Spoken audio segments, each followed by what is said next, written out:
Hi everyone, and I'm back again with yet another video on class 9th Beehive, and today I'm going to teach you a legend of the Northland.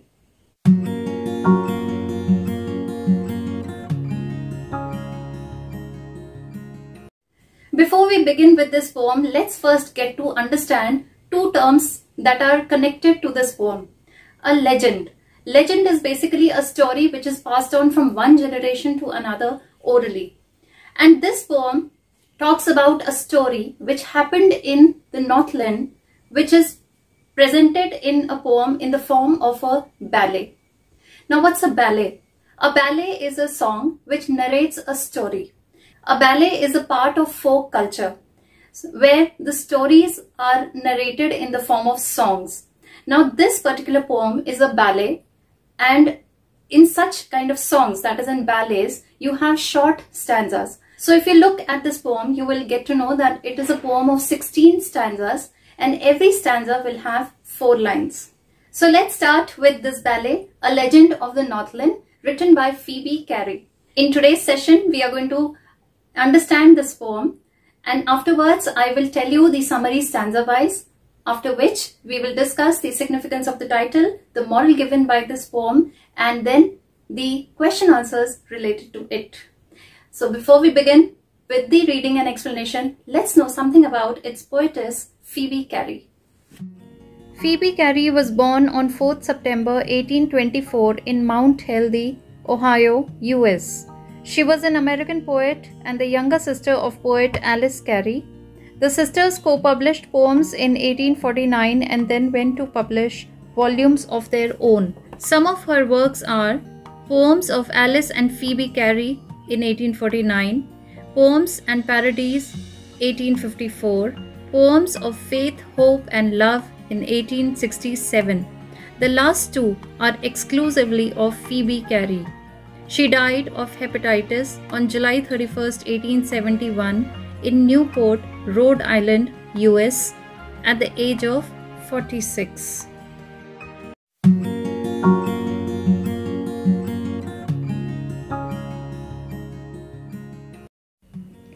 A Legend of the Northland by Phoebe Cary. Away, away in the Northland, where the hours of the day are few, and the nights are so long in winter that they cannot sleep them through, where they harness the swift reindeer to the sledges when it snows, and the children look like bears' cubs in their funny, furry clothes. They tell them a curious story. I don't believe it is true, and yet you may learn a lesson if I tell the tale to you. Once, when the good Saint Peter lived in the world below and walked about it preaching, just as he did, you know, he came to the door of a cottage in traveling round the earth, where a little woman was making cakes and baking them on the hearth. And being faint with fasting, for the day was almost done, he asked her from her store of cakes to give him a single one. So she made a very little cake, but as it baking lay, she looked at it and thought it seemed too large to give away. Therefore she needed another, and still a smaller one, but it looked, when she turned it over, as large as the first had done. Then she took a tiny scrap of dough and rolled it flat and baked it thin as a wafer, but she couldn't part with that. For she said, my cakes that seem too small when I eat of them myself are yet too large to give away. So she put them on the shelf. Then good Saint Peter grew angry, for he was hungry and faint, and surely such a woman was enough to provoke a saint. And he said, you are far too selfish to dwell in a human form, to have both food and shelter, and fire to keep you warm. Now you shall build as the birds do, and shall get your scanty food by boring and boring and boring all day in the hard dry wood. Then up she went through the chimney, never speaking a word, and out of the top flew a woodpecker, for she was changed to a bird. She had a scarlet cap on her head, and that was left the same, but all the rest of her clothes were burned, black as a coal in the flame. And every country schoolboy has seen her in the wood, where she lives in the trees till this very day, boring and boring for food.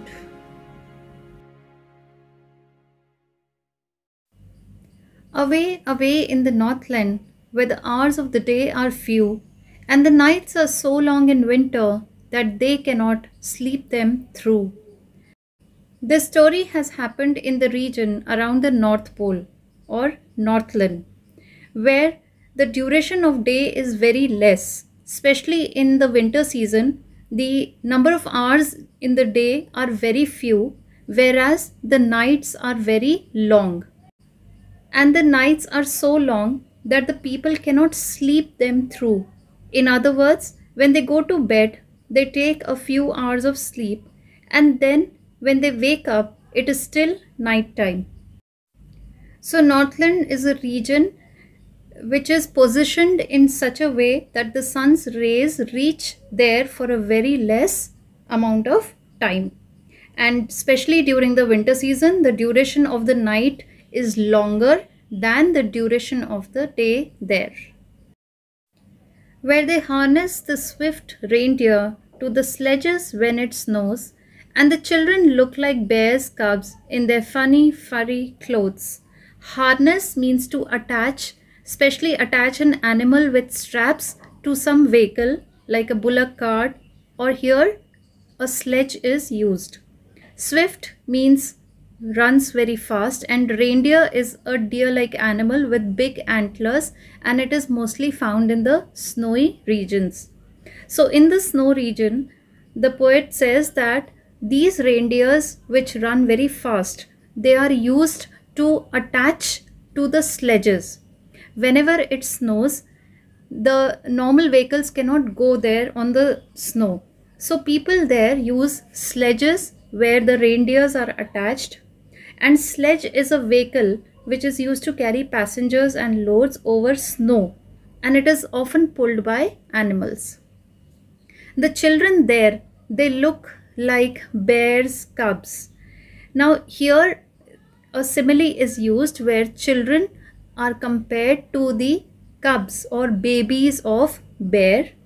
Why?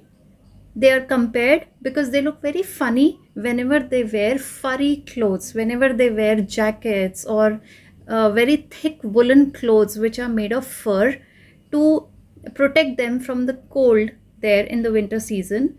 They look very funny, and they look just like babies of bears. They tell them a curious story.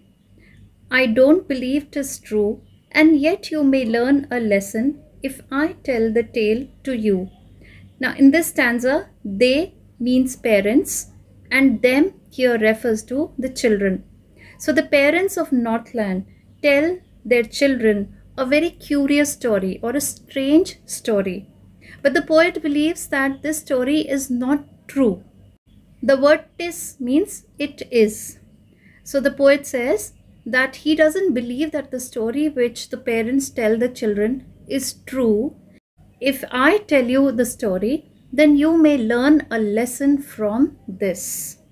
So the poet here is now going to start with the legend which is popular in Northland. Let's read about it. Once when the good Saint Peter lived in the world below and walked about it preaching, just as he did, you know. So this story is about Saint Peter. Saint Peter was the follower or disciple of Jesus Christ, and he used to give religious teaching to people. The religious teachings are called as preaching. So when Saint Peter used to live in this world, he was in the human form. He went around, he gave religious lectures to the people just like all those saints do. And at that time, this particular incident happened, which is described in the poem. He came to the door of a cottage in traveling round the earth, where a little woman was making cakes and baking them on the hearth. So, when Saint Peter was traveling around the earth, he was preaching, that is, he was teaching religious things to people. And in the Northland, there was a cottage of a woman. Cottage means a hut. Inside the hut, this woman was making cakes, and she was baking these cakes on the hearth. Hearth is a fireplace which is used for cooking. And being faint with fasting, for the day was almost done, he asked her from her store of cakes to give him a single one. Being faint with fasting means he was feeling dizzy due to extreme hunger. He hadn't eaten the entire day, so he was feeling very hungry and weak. So when he came to this woman's cottage, he went to this woman who was baking cakes, and he asked for one cake out of many cakes that she had baked. So she made a very little cake, but as it baking lay, she looked at it and thought it seemed too large to give away. Now, the poet here explains that the woman was very selfish. She did not give cake from her store. Instead, she started making a very small cake for Saint Peter. She did not want to share her things, but when she put the cake for baking, she looked at it and thought that this cake was too big to be given to someone. So she did not give that cake. Therefore, she needed another and still a smaller one, but it looked, when she turned it over, as large as the first had done. Kneaded is a procedure when you make dough out of flour. So this miser woman thought that the cake was too big to be given away. So she started making another cake, but this time a smaller than the first one. She started to knead the flour again to make a smaller cake, but when she looked at it, when she turned it over while it was baking, she thought that this cake was again as big as the first one. Again, she was not ready to give this smaller cake to Saint Peter. Then she took a tiny scrap of dough and rolled it flat and baked it thin as a wafer, but she couldn't part with that. Now this was the third attempt of the woman. The first two times she tried baking a cake, she found it too big to give it away. So the third time she took again a smaller piece of dough, and she rolled it so much that it became very flat. It became as thin as a wafer. Wafer is a thin, light and crisp biscuit. But again, the third time also, she did not want to part with it. Part with it means she did not want to give away that wafer to Saint Peter also.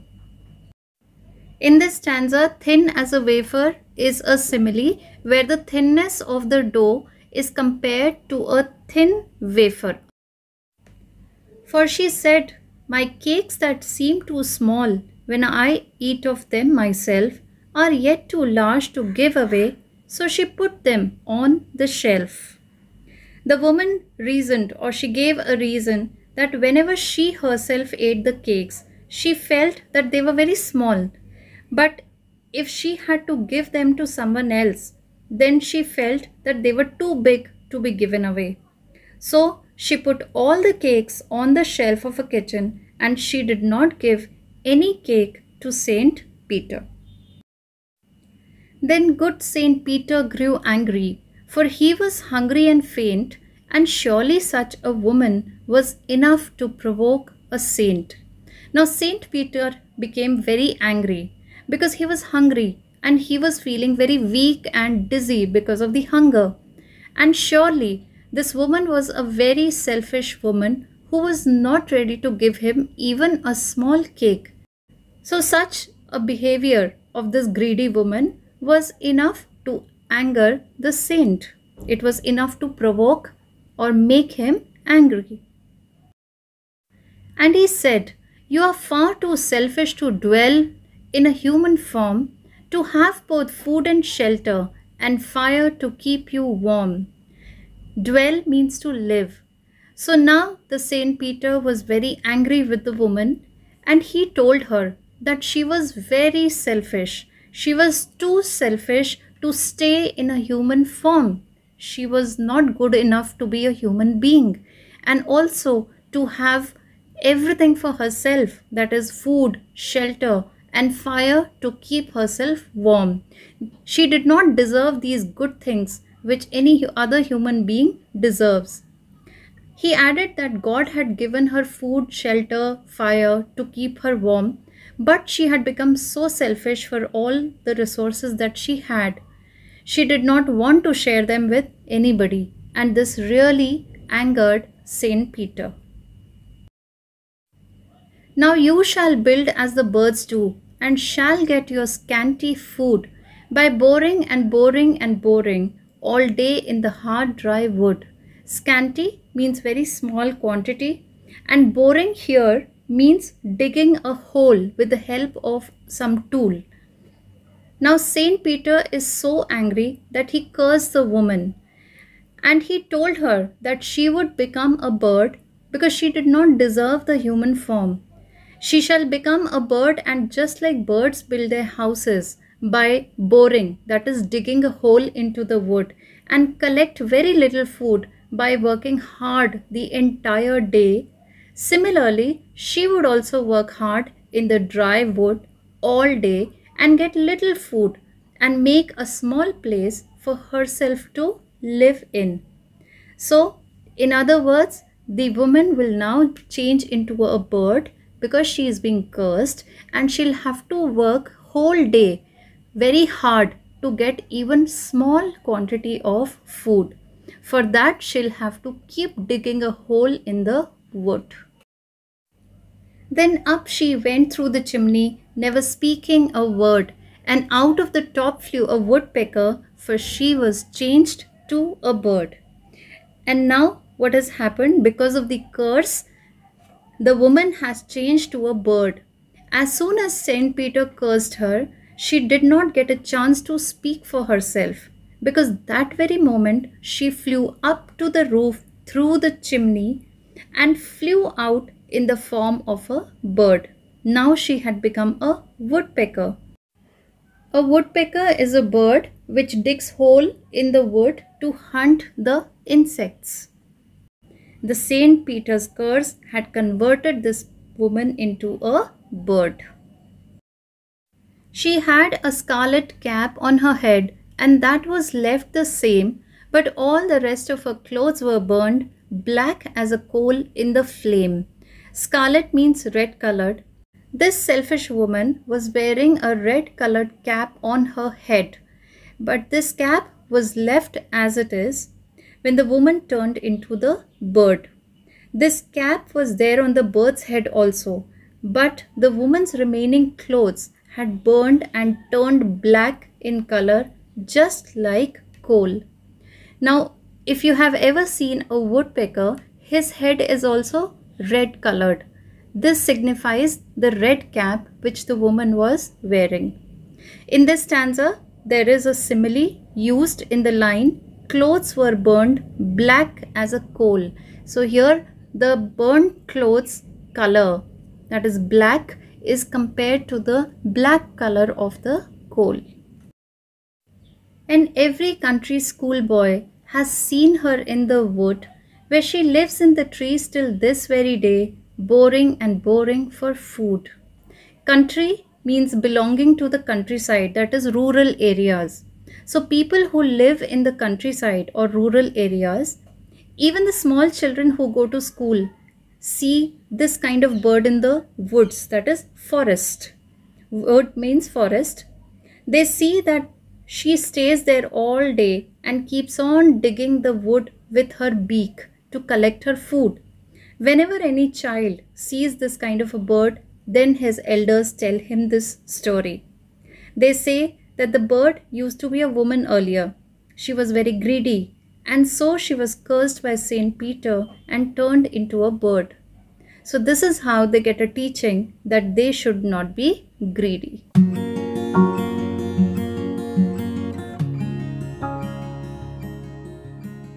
This story starts in a place which is far away from us.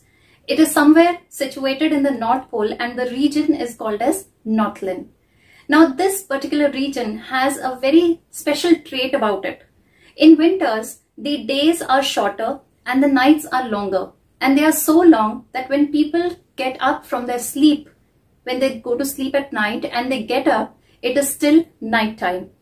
And when it snows in Northland, people use sledge there as a mode of transport. And this sledge is pulled by reindeers. So when it snows, children wear their furry clothes and they look very funny. They just look like bears' cubs. In this particular land, people tell a very strange story. Here, the poetess expresses that she doesn't know whether this story is true or not. But when she'll tell you the story through her words in the poem, it will definitely teach you all or teach us all a lesson. So let's know what the story is about. Once there was a good saint. His name was Saint Peter. Saint Peter was a disciple of Jesus Christ, and he used to go around the world teaching religious things to people. And for this, there's a specific term used here, which is called as preaching. And while moving around, he happened to come to this place that is Northland. Now in Northland, he came to a particular cottage wherein there was a little woman who was baking cakes in the hearth. Hearth is a fireplace for cooking. Saint Peter was very hungry because he had been walking whole day, he had been preaching, and he was tired. He had not had anything to eat. Therefore, he asked this little woman who was baking the cakes to give him one of her cakes. The woman had a very strange character. She did not want to give the cake which she had already baked. Instead, she started to bake another cake which was smaller than what she had baked earlier. But when she baked that cake, she thought that this cake was as big as the previous ones. So in the second attempt, she took even a smaller dough and tried to bake another cake which was even smaller than the first one. But alas, after the cake was baked, she thought that that was still too much or too big to give away. And then she took a little piece of dough and she rolled it as thin as possible into a wafer. But even after baking that wafer, she thought that she could not part with it or she could not give it away. She felt that whenever she ate her own cakes, they seemed very small. But when she wanted to give them away to someone else, they seemed very big. And that was the reason why she never wanted to give away those cakes. So her entire thought process, or the 3 times which she baked a cake for Saint Peter, tell us that she was a very selfish woman and she did not want to give away what she had made. Now this angered Saint Peter very much, and he cursed her that she was not fit to be in a human form. She was not fit to have the food, the shelter and the fire which the God had given, because she was being too selfish to help anyone. So angry Saint Peter cursed her, and he told her that she would change into a bird who will have to dig a hole into the wood to get little amount of food.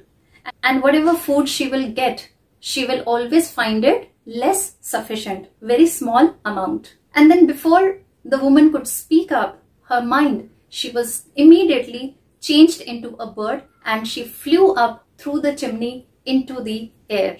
And the bird into which she was transformed was a woodpecker. The woman had a red colored cap on her head when she was in the human form. And when she was transformed into a bird, the red colored cap was changed into the red colored head of the bird, and the dress which she was wearing was burnt into the black coal color body. So this particular woodpecker, if you look at the picture of the woodpecker on the screen as well, it is black in color and has a red head, which is very significant of the way she was dressed up. Now here in the stanza, a simile is used. In the line, clothes were burned black as coal. And after that incident, whenever little children passed by, in the villages or in the rural areas, they always saw this bird in the forest. And this bird was always digging into the wood. It was digging and digging for food.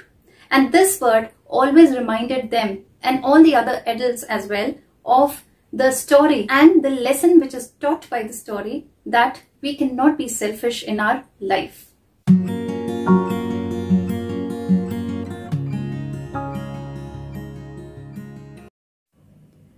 Under the section of poetic devices, let's start with the alliteration. Alliteration is the repetition of a consonant sound in two or more close words or consecutive words. There are many examples of alliteration which can be found in this poem. They are that, they, the sound is repeated. Look like, l sound is repeated. Funny, furry, fur sound is repeated. Yet you, y sound is repeated. Learn a lesson, l sound is repeated. Tell this tale, t sound is repeated. Woman was, w sound is repeated.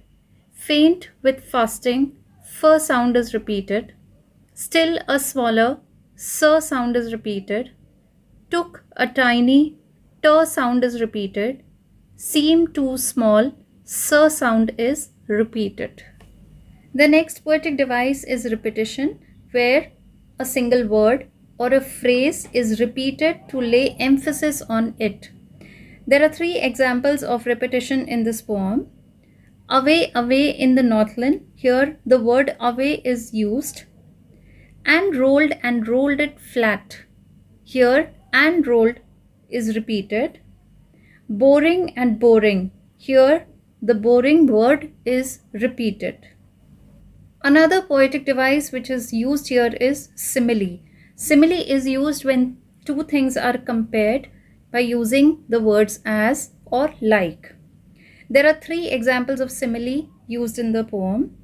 In stanza 2, the line, the children look like bears' cubs, is a simile because here children are compared to the cubs of bear.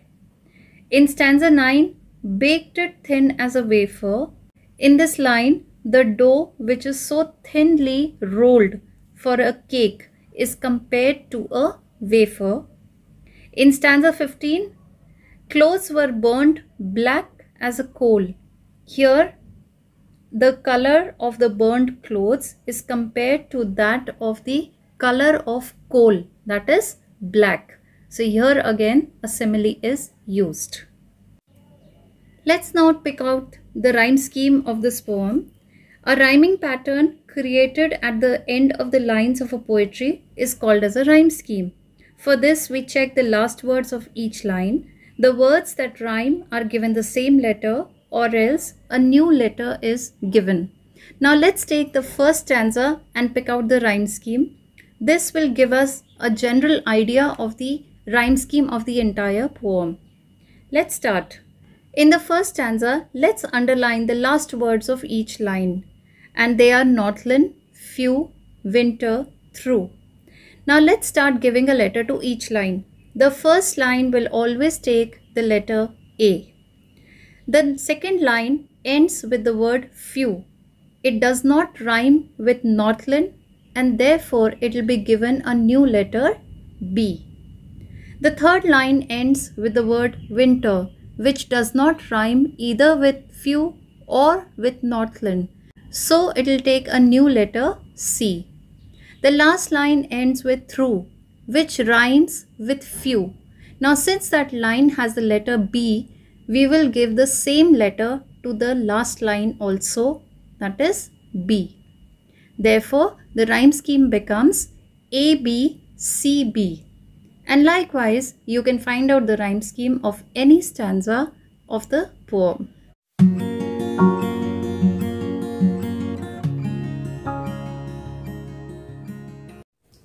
The title given to this poem is undoubtedly correct because this poem tells us about a story of a woman who was very greedy, who was very selfish, and this woman was punished because of her selfishness.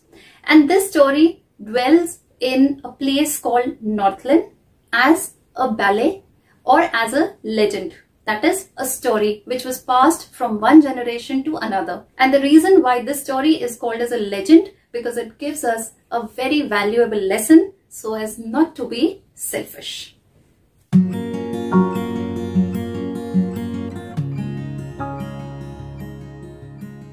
And this brings me to the moral of this poem, which is very easy and very understandable, that selfishness is one quality which will never you upgrade in the human life. If you want to become a good person, or if you want to make a difference in someone's life, then you have to be selfless, not selfish.